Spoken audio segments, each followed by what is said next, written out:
Hey there everyone, Luke here. Now before we start the review, just want to say how it went with my show on the last weekend, on the weekend it's just gone.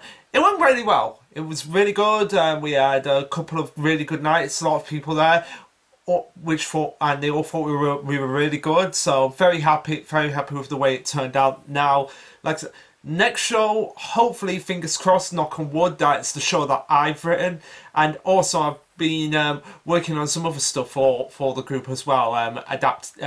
Going through some scripts myself, cutting them down, trimming them down, making sure that, yeah, this can fit in a time frame for us. And I'm also writing another play at the moment, which is something that it's a topic that's really close to my heart and close to a lot of people in this country, considering what the government is like. Yes, it's a very politically driven script, but hopefully it'll be something that a lot of people enjoy, because it seems to be like a fantasy that a lot of people would have. Like, what would it be like if a MP lost their job and had to go and be with the lower class? It'll basically it'll be like, what if a celestial dragon from One Piece actually got kicked out because they lost their power and lost their privilege and had to go and live with the lower classes. It'll be something equivalent to that.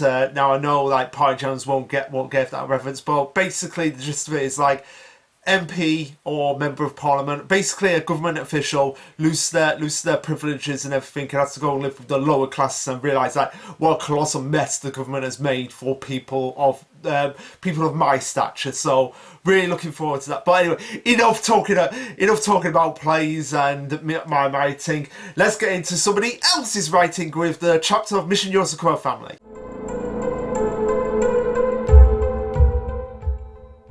Alright, so let's be chapter 198, titled The Twins Percent. Now, obviously we've got 2 weeks to go before we reach the incredible chapter 200, which in recent years hasn't really been reaching that mark. I mean, at the moment, there are some series that are going to reach it, like I can see Witch Watch reaching it, Kill Blue reaching it, Connie Benashi definitely reaching it, me and Roboco reaching it as well. So yeah, but not a lot of series recently do make it past that mark, and we just got confirmation that Mission Yozakura Family Volume 20, the first series since JJK to actually reach that mark. Let me repeat that. Mission Yozakura Family is the first series since JJK to reach the Volume 20 mark. So, yeah, people, stop sleeping on this series. Seriously. I guarantee that once the anime comes out, hopefully, fingers crossed, we'll get a lot more people actually being like, okay, yeah, this series is actually really good. But anyway, that's besides the point. We'll get right into the chapter now. So it starts off pretty much from the ending of the last chapter, where we have the twins being like, oh, this was a little performance. Basically, this whole fight that was going on with the girls, that was a little performance. The Yozakuras versus the Alexandra's 1 minute drama. So now we're going to present to you what we have for our uncle as the 11th generation on his wedding day, a letter and a song. And obviously the fact this is something that I didn't pick up on, but I should have picked up on, the fact that Hirofumi is the one who's going to be singing. It'd be like it's pretty much going to be what you expect, considering we all know how lovely of a singing voice Mutsumi has. No, she doesn't. So anyway, Taiyo reiterates, like, okay, going over the plan is head. So we've got to stop the plan and pause the ceremony. So let's begin on everything. And of course, now that everything has been resolved, everyone's acting like, oh yeah, this was totally all planned. Nothing of the spur moments, because every one of the guests are just like, wait a minute, that was an act. I thought it was real for a second. And as Ryu is going over, the kids are like, oh, how sweet of that. He looks up to Taiyo. It's like, Taiyo, what are you planning? Okay, I see what you're doing here. So yeah, come on, bring it, read for us. And I love this bit with Karicho here. It's just like, yeah, my acting is so good. It came across as real, and I guess. And then you have shoot because you have Karicha be like, no, this was not me acting, but I guess I'll play with it. And you have Shooter being like, what's going on? What's going on? I paid for blood here. I want blood. And Futama's just like, oh, nice acting, Shuru. The performance is over now, stop. But I don't think Shuru's acting here. She's just like, I want my blood. I want blood. I want vengeance to be happening right now. So great bit of comedic moment right then and there. So here we have Alpha. Supposedly reading out a letter, but as it turns out, that is not the case. As we'll soon see in a minute. As he says, Uncle Shiro, Miss Katana, it's nice to meet you. This may be the first time we've seen each other, but everyone's told us about you and how kind you are, Uncle, and the beauty of your and the beauty of your bodacious preciousness. Basically, the beauty of your bride here. Everyone in the is well aware that you have a fan club for each individual abnormal muscle in your six-pack. And yeah, he's just going on and on, Alpha. But Tails just being like, oh yeah, that's Alpha for you. It looks like he's reading it there when really he's staring at a black piece of paper and just improvising this all out as he sends a cryptic message to Katana of what is Ryu's secret? As we get a flashback to Tao discussing the plan with the kids, being like, okay, the editors here are absolute beasts when it comes to grifts and guts, and Ryu is the biggest beast of them all. If we try to fight him head on, it'll quickly turn into a nasty Miss Delicious contest. We don't want that, so instead we'll have to expose Ryu's secret as well, because it's obvious Ryu has some deep dark secrets himself as well that he doesn't want to get out. So if they get out, it's game over for him. So pretty good plan on Taiyo's part as he continues to say, using secrets to weaken the opponent will use Ryu's tact against him. So best case scenario in this situation, like, what's the one thing that will be weak to the enemy? Their own dark secrets that they don't want coming out. As he continues by saying, the only person who apparently has the biggest secret on Ryu is his daughter Katana. So we get the real message of what Alpha is trying to say. Help us on this, and we'll handle the rest. The wedding is wrong, and we have to stop it. Please trust us for both you and our brother's sake, and most of all for Ryu's sake. Sincerely, Taiyo Yozakura. So it was Taiyo was sending this message to Katana by using Alpha as a distraction of a letter. So, and again, I love the fact that Taiyo is now officially a member of the Yozakura family. I just always love it when moments like that are being acknowledged in the series. So as Alpha finishes off his speech, he says, "We hope that the two of you will support each other as closely as biceps and triceps. Congratulations, you married." And of course, Ryo being Ryo, which means to say that he is exactly the same as Koricha in these situations, it's just like, oh, what a lovely letter, so full of humour and poetry. I felt every bit of it from my muscles in my body, and Katana, surprisingly, agrees with him in this. And after the performance, she just can't sit back like that and let herself be outdone. So she picks up the microphone from Alpha. Ryu's just like, "What are you doing, Katana?" And she says, "I thought of a message I want to share too for you, Papa Ryu. But of course, this might be the case of what she's going to expose Ryu's secrets to be as she continues on, but not before Ryu says like, oh well, for me a surprise. No one warned me. Yeah, no one warned you because you didn't know this was going to happen, Ryu." As she goes on and says, "To my beloved Papa Ryu, it's been 15 years since Papa Takumi died. Ever since then, you've raised me with all the love and care you have. I don't have the words to express my gratitude, mostly because they're too sappy and embarrassing to say out loud." No, say them out loud. Say them out loud. He deserves all that thrown at him.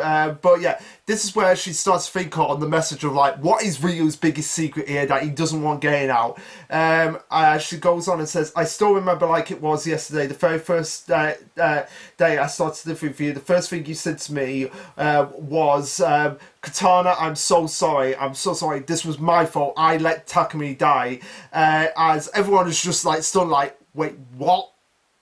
What is going on here? Before she continues on and says, people who had a grudge against you captured Papa Takumi, but you didn't give them any information no matter what they did to him. I'm sure Papa Takumi doesn't blame you one bit, Papa Rio, but you never forgive yourself for it. So this is obviously Ryu's biggest secret here, of the fact that he blames himself for Takumi's death, and he obviously feels a lot of regret. The fact that Katana couldn't have spent all those years with a real Papa, and he had to kind of step up to the plate himself. But she continues on and says, do you remember how many years it took before you let me call you Papa? Like, again, that is quite sad as well. Like, he was so full of regret and guilt about what had happened to Takumi because of his actions, that he was just like, no, Katana, I'm not Papa Rio. I'm just Rio at this point. And the fact that it took so many years for him to actually be like, you know what? Okay, fine. I am your Papa, even though he kind of even though he kind of didn't want to admit it at the time, as we get a flashback to her in her high school uniform. So I'm guessing this flashback, she's 15 years old. She's 15 years old. As she says, "Hey, Papa Rio, next week's a parent-teacher meeting. You better come along." And he's just like, "No, please stop calling me that. I'm the thief who stole your real Papa from me." But Katara's just like, yeah, I'm sick of hearing that. Yeah, Papa Takumi may have been my father, may have been my Papa, but you're also my Papa as well. Like, God, so many Papas being said here. But yeah, he did treat her very well, treat her like his own daughter, and as such, he was like, I don't care what you think. To me, you are Papa Rio.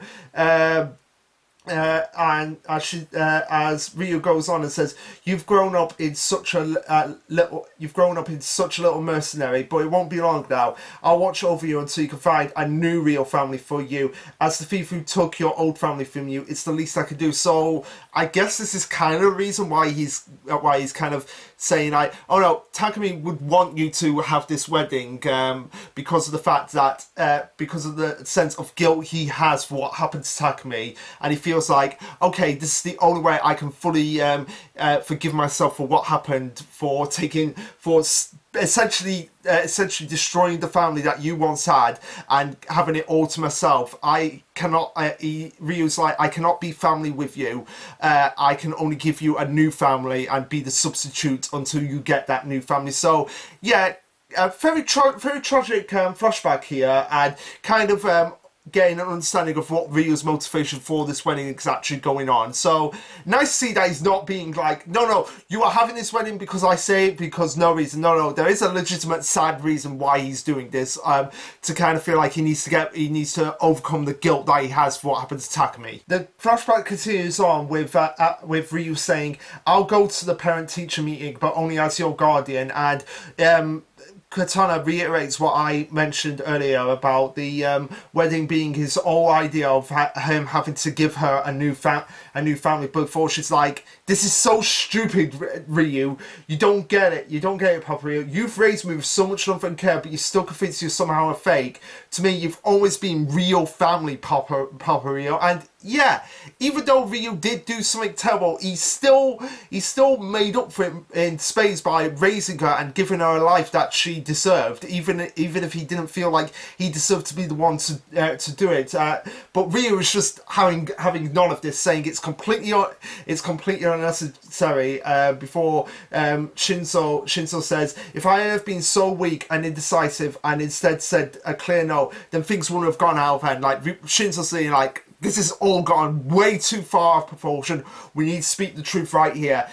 This won't make Katana happy. It will only make her sad, because you are her family. You don't have to give it all up. You can embrace it once and for all. And this is going to become more apparent when we get into the end of the chapter.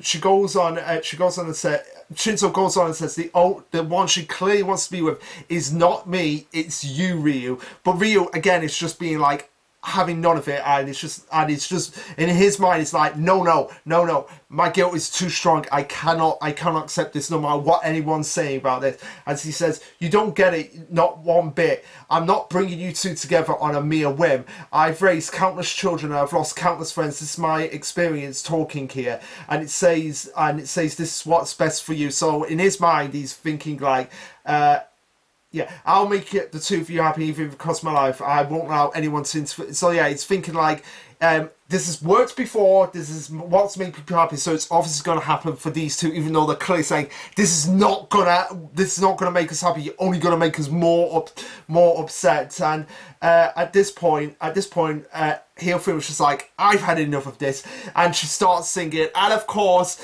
it's the exact same tone deaf voice that Mutsumi has, but I think it's I think it's far worse, because she's like, Alpha is the cutest ever, and she sends out as her voice is so powerful that it sends out shockwave after shockwave after shockwave, to the point that Ryu is just like blasted away by it. Like, what the hell is this music? As everyone else around them is just like everyone, of course, that is except for Mutsumi and Koichiro. Of course we knew it wasn't going to be those two, because everyone's just like, my ears, make it stop. And Mitsumi's just like, oh, everyone, I'm so sorry, she inherited my awful singing. And Koichiro's just like, what the hell are you talking about, Mutsumi? That is the voice of an angel right there. Of course Koichiro would think that. To everyone, as Taiyo goes on and says, to everyone but me, Alpha saying this, to everyone but me, Mama, and Uncle Perv. I love the fact that he calls Koichiro Uncle Perv, because, he does deserve that. Hiyofumi singing is a sonic weapon. Oh my god, just make that her blooming. Make that her blooming. That would be hilarious. So, Alpha uses his watch to grab Katana, Hiyofumi, and Shinzo. Is just like, okay, we're booking it out of here right now. But of course, Ryu being Ryu is just like, I sense my daughter being taken away from me. This wedding is going to be ruined. Have to act fast. As you see him literally charged up and just basically jump backward. Like, he does this, like, I can't begin to describe, but he does this like backflip of just being like, get back into your seats, kind of like that. But of course, Taiyo, being the Chad dad that he is just like, no, Ryu, I'm gonna use what looks like Kido from Bleach. But of course, we later learned that this is probably due to his hardening ability that he's been using. He used it. He's using his hardening right now. So this obviously is hardening blooming that he's using. As he congratulates his kids and he gets 4 marks. Now it's his turn to join the fray and join the fight. So we're gonna get a good old-fashioned Ryu versus Taiyo smackdown. Probably gonna last the next 2 chapters. Rounding up at the end of chapter 200 with the wedding being called off, and then obviously the wrap up of them getting the final sets before we move on to the final test with Futaba. Like, obviously, Futaba's going to be the final test at this point, and it's going to be a case of like Mutsumi. It's going to be a case of when they get Futaba stamp, they'll get Mutsumi stamp. So I feel like we are going to wrap up the year with the stamps being collected. That's where I feel like we're heading for. There he goes on and says he's been able to tolerate No, Ryu's probably thinking like, this is probably Ryu thinking like, Taiyo's able to tolerate Hiyofumi singing. Wow! As Taiyo's just like, even I have to use my hardening on my ears to survive. So even though he can stand his wife singing, when it comes to his daughter, no, he has to use his powers to get through that. But Ryu's just like, stand aside, Taiyo. Today's the blessed day when my daughter finally gets her real family. If you interfere, need I go on? As Taiyo's just like, you're wrong, Ryu. Family is family. There is no real or fake one. That's the lesson I personally learned from the Yozakura family. As we see, his blooming is activated, and he's getting ready. The suit's coming off, and it's just like, if you're gonna do this, Ryu, I'm gonna smack some sense into you and make sure that what you understand perfectly matches with what they're trying to say. And that's where the chapter ends. So, what a chapter, guys. Now, obviously, with the ending of the chapter, it's obviously a reference to the fact that Ryu doesn't see himself as Katana's family, even though Katana sees him as family, and Ryu just cannot seem to grasp at straws, because he's just like, family is family. You can't steal family from people. You can't take them for family, and you can't raise them for yourself. No. Only I feel like he's in that. Like old-fashioned mindset of just like, the family you're born into. That's the family. That's the family you become. And yes, there's a lot of positivities in that statement, because we have with the Yozakura family, the Yozakura family, they're born into each other, they love and respect each other and care about it. But at the same time, we have families who like from adopted families. Like Taiyo was properly adopted into the Yozakura family, and even though he lost his family, like, the Yozakura family was started because Momo and Asa, and Tampopo, which Momo was a part of, they were clearly behind the deaths of Taiyo's family. And even though that clearly happened, the Yozakura family, in a roundabout way, killed his family and stole Taiyo from him.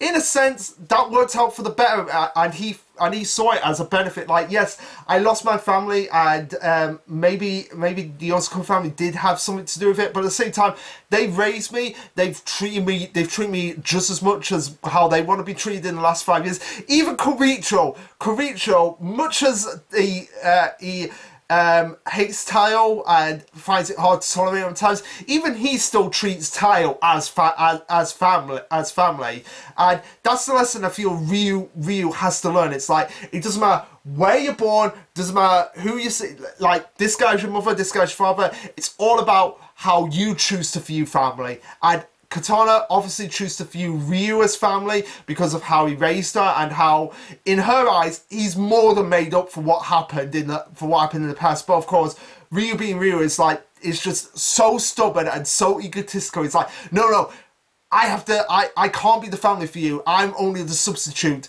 Shinzo's gonna be your real family. So I feel like this is the lesson that Taiyo needs to smack down into him and be like, this is what the Yozakura family have taught me. It doesn't matter where you're born. It's what you make for family. Whether it'll be from friends that you stick by with through thick and thin, or a family you literally get adopted. And that's what I feel is going to happen over the next two chapters, when we actually do get this fight between Ryu and Taiyo. Now the question is, what kind of power would Ryu have to go up against Taiyo's blooming? Because yeah, Ryu is a heavy fighter, obviously, but Taiyo's hardening is incredibly strong. So it begs the question of, like, are we going to see other abilities that we haven't seen before coming out into the fray? But that's just what we're going to have to wait and see. But anyway, guys, what did you think of this chapter? Let me know. Like, subscribe, comment, all that jazz. And this will be Lasherluke signing off. Later, guys.